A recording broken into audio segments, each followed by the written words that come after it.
Salam saudara-saudaraku yang dikasihi Tuhan, dimanapun saudara berada, kiranya damai sejahtera Allah melimpah dalam hidup saudara semua. Sebelum kita mendengarkan firman Tuhan, mari berdoa. Ya Bapa, kami mengucap syukur untuk kasih setia-Mu dalam hidup kami. Saat ini kami mau mendengarkan firman-Mu. Roh Kudus mulah kiranya menolong kami untuk memahaminya. Demi nama Yesus, amin. Firman Tuhan dari Lukas 10 ayat 38 sampai 42. Maria dan Marta. Ketika Yesus dan murid-muridnya dalam perjalanan, tibalah ia di sebuah kampung.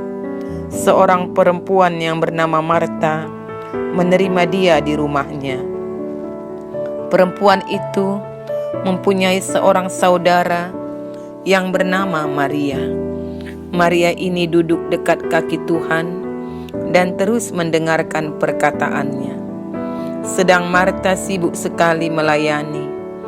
Ia mendekati Yesus dan berkata, "Tuhan, tidakkah Engkau peduli bahwa saudaraku membiarkan aku melayani seorang diri? Suruhlah dia membantu aku."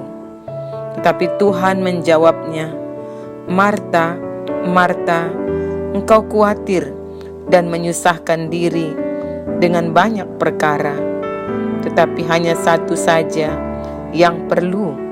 Maria telah memilih bagian yang terbaik, yang tidak akan diambil daripadanya." Renungan kita, Maria atau Marta. Dalam perjalanan mewartakan kabar sukacita, Yesus dan murid-muridnya tiba di Betania. Di sana Yesus berjumpa dengan dua wanita bersaudara, yakni Marta dan Maria.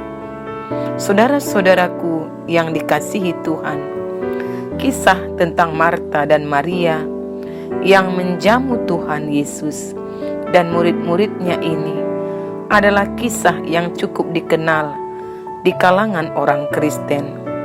Kisah ini sering dijadikan contoh untuk membandingkan antara kesibukan dan kehidupan doa, antara pelayanan dan saat teduh, atau juga memilih yang terbaik di antara pilihan yang ada.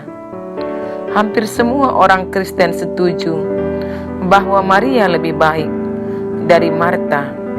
Ini terbukti dari apa kata Tuhan Yesus di akhir kisah. Namun apakah demikian? Bagaimana posisi Marta dalam kisah ini? Apa yang ingin Tuhan Yesus sampaikan melalui kisah ini? Apa yang dilakukan oleh Marta tidak boleh dipandang sebelah mata. Ia yang pertama menyambut kedatangan Tuhan Yesus dan para muridnya. Ini kita dapat lihat ayat 38. Dengan segera ia memberikan pelayanan keramah tamahan yang merupakan kesalehan yang dijunjung sangat tinggi oleh budaya orang Yahudi. Menyediakan air untuk mencuci kaki, minuman, makanan, dan segala yang diperlukan oleh tamu. Apalagi dengan jumlah tamu yang semakin banyak, tentunya akan menyita semakin banyak tenaga, waktu, dan perhatian tuan rumah untuk memberikan keramah tamahan yang baik. Namun ternyata usaha keramah tamahan Marta membuat dirinya terjebak dalam ketergesa-gesaan dan kelelahan. Di tengah-tengah ketergesa-gesaan dan kelelahannya ini, ia mulai mengajukan keberatan kepada Tuhan Yesus yang membiarkan Maria tidak membantunya. Namun, dengan lembut Tuhan Yesus mengundang Marta untuk datang kepadanya. karena Maria telah lebih dahulu mengambil bagian tersebut.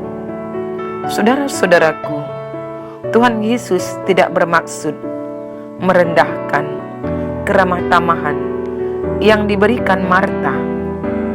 Justru ia dan para murid membutuhkan semuanya itu, dan mereka tentu sangat menghargainya. Namun, Marta jatuh dalam keadaan yang tidak sehat, yaitu terjebak dalam keramah tamahan begitu rupa sehingga melupakan inti dari keramah tamahan itu sendiri, yakni menikmati kehadiran tamu. Beberapa penafsir menyebut bahwa Marta sepertinya ingin menunjukkan kehebatannya melalui keramah tamahan, sehingga ia lupa bahwa yang ia layani adalah Tuhan. Tuhan Yesus mengajarkan keseimbangan hidup antara kehidupan jasmani dan kehidupan rohani. Hal ini tercermin dari perikop sebelum dan sesudah kisah ini.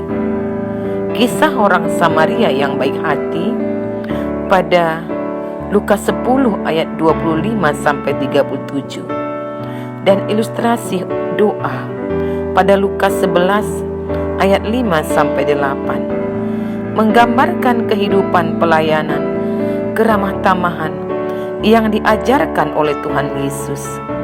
Namun menarik, di tengah-tengah kedua kisah ini, Tuhan Yesus mengajarkan kehidupan rohani. Lukas 10 ayat 38 sampai Lukas 11 ayat 4, yaitu mendengarkan firman dan berdoa yang menjadi pusat dari keseluruhan hidup kita. Saudara-saudaraku, hidup di zaman modern yang penuh dengan tantangan dan serba cepat terkadang membuat kita terjebak dalam ketergesa-gesaan dan kelelahan. Ini adalah hal yang tidak bisa kita hindari. Namun kita tidak boleh melupakan kehidupan rohani kita untuk datang kepada Tuhan, berdiam diri, membaca Alkitab, serta merenungkannya, juga berdoa. Berkaryalah selama masih bisa berkarya, tapi jangan tinggalkan hal terpenting, yaitu persekutuan dengan Tuhan. Demikian renungan kita. Mari berdoa.